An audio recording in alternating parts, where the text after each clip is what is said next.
Okay, so yesterday I posted a post, question even, to ask you what your biggest struggles are. And quite a lot of you wrote motivation. So I'm going to talk about that because I really want to give you content that is going to be useful and things that you want to hear and learn about. So if you're managing to watch this live, please do jump on and say hello. I'm teaching this evening, so I decided to jump on today and talk about motivation. And if you're watching on replay, #replay, so I can thank you so much for watching, because you know this is all about you, and this is a space where you can learn and grow and develop new ways of thinking and acting, and ultimately making yourself feel a lot better, and in this case making you feel more motivated.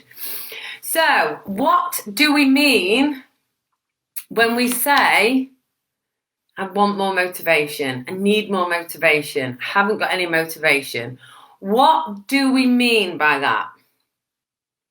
And I want you to just have a couple of seconds just to think about what it is that means to you. So when you say you want more motivation, or you wish you had more motivation, or you'd like more motivation, or you don't feel motivated, what is it that you're saying? Because that's where we need to start. That's what we need to understand. When we say things, we don't often give them much thought. We kind of use a word as a general term. And I want you to think about this in quite some detail, especially if you're struggling with motivation at the minute. Now, if you're thinking to yourself that you want, hey Tina, if you're thinking to yourself that you want to be healthier, that you want to be fitter, then your motivation to be fitter and to be healthier, your kind of why you want to be, you need to think about why you want to be fitter and healthier. They're quite obvious because it's good for you. But your motivation is to think about that you want to be fitter and healthier and use that as a motivation to exercise. Okay, so if you wanted to be fitter and healthier, then you need to really connect with why you want to be fitter and healthier. What would that mean to you? What would that difference would that make to your life? And use that as your motivation to exercise. Yeah? If you are wanting to feel more positive, if that's something you're struggling with, and you'd like to feel more positive, again, think about why. What would being more positive do to your life? How would that affect your life? What would that give you that you haven't currently got? What do you see as a more positive version of you? Because we need to be really specific, because if you understand why you want to be more positive and you are really committed to being more positive, then that will motivate you to look at new ways that you can improve your mindset. It'll look at new ways that you can raise your self-awareness. It will look at new ways that you can change habits and create more positive ones. It will create a need and a desire and a want inside of you that will lead you to take action in some way, because you are wanting to feel more positive. Because saying I want to feel more positive is not a motivator in itself. When you start to think about, if I felt more positive, I know my mood would be better, I know my relationship would be better, I know I'd talk kinder to myself, I know I'd have more energy, I'd get more done.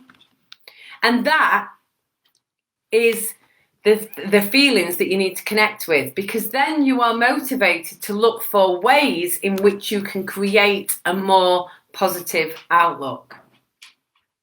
Just like if you are wanting to buy a new piece of furniture, let's just say you've decorated one of the rooms in your house and you really want to buy a new bed, let's just say.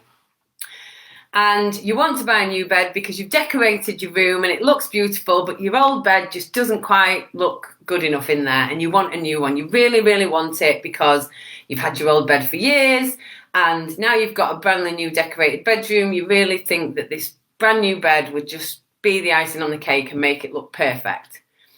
So that would be your motivation to save some money. Because that need to create that space, to have that space finished and exactly how you want it to be, that would be your motivation. So motivation in itself is far too vague. And this is what we do often. We often, when I spoke about confidence, we often say we want more confidence, but we're not sure in what area, and we're not sure why we really want it, and we're not sure how it's going to really make a difference to our lives. We just say that we want it. Just like we say we want to have more motivation and we want to feel motivated, but specifically in what area and why do you want it? Because what might motivate you isn't necessarily what's going to motivate someone else. It is down to your specific goals and your ideas of what that looks like to you specifically. And once you can understand specifics and break things down, you can then make informed choices onto how you are going to develop and increase and raise your energy and get yourself feeling motivated. Because we do use these words just kind of flippantly and we're not really connecting with them. And this is really what coaching is all about. Coaching is about identifying the real source of what it is you want, of really getting down to specifics. Because, if it's that you want to be fit and healthy and you don't want to exercise and you don't want to change your diet and you don't want to make any life changes around becoming fitter and healthier, then really, do you want to be fit and healthy? I know that a lot of the time, it's like I want to feel more confident in my body. I want to feel more confident in my skin. I want to feel more confident in who I am. But what are you willing to do for that? How much do you want it? How much does it mean to you? What would it do to your life? Because when we think that, I just don't feel very motivated. Nobody feels motivated unless it's something they really, really, really want. I wouldn't have any motivation to get up and work, get into the office at the time that I get into, if it wasn't that I was completely passionate about the work that I'm doing and the messaging that I'm sending out. There would be no motivation for me to do that. But because I'm so passionate about it and because I want it so much, I am up early in the office, and I'm working on creating content because it drives me. That's what drives me. But if someone said to me, come and work for me and, I don't know, making paper aeroplanes and you need to be in the office at 6 o'clock, I'd be like, no, thank you. That's not a motivation for me. So everybody's motivation is different. But what gets confusing is the word motivation. Because it's as if it's something that we should automatically just have, just like confidence. I haven't got any motivation. Well, you have, you just haven't found the why. You haven't found your purpose. You haven't found the thing that is going to drive that motivation. Because when you find that thing, when you find that thing that just gets you so excited, that fills your body and you're like, I'm going to do this, I'm going to do this, it motivates you to take the steps, to make the plan, to take the action and do it. But without that, you're just kind of going round and round and round and round and a roundabout. So I wanted to come in and kind of set that seed, plant that seed. I'm going to talk a little bit more about this tomorrow as well, because I think it's, again, a massive area, a massive term that we use. And what I'd like you to do is think about, what is your why?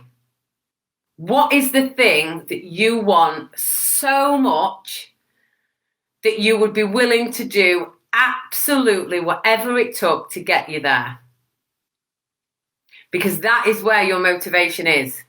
When you find that, you will find the motivation. I'm sending you lots of love. Thank you for joining, and I will see you all tomorrow. Mwah!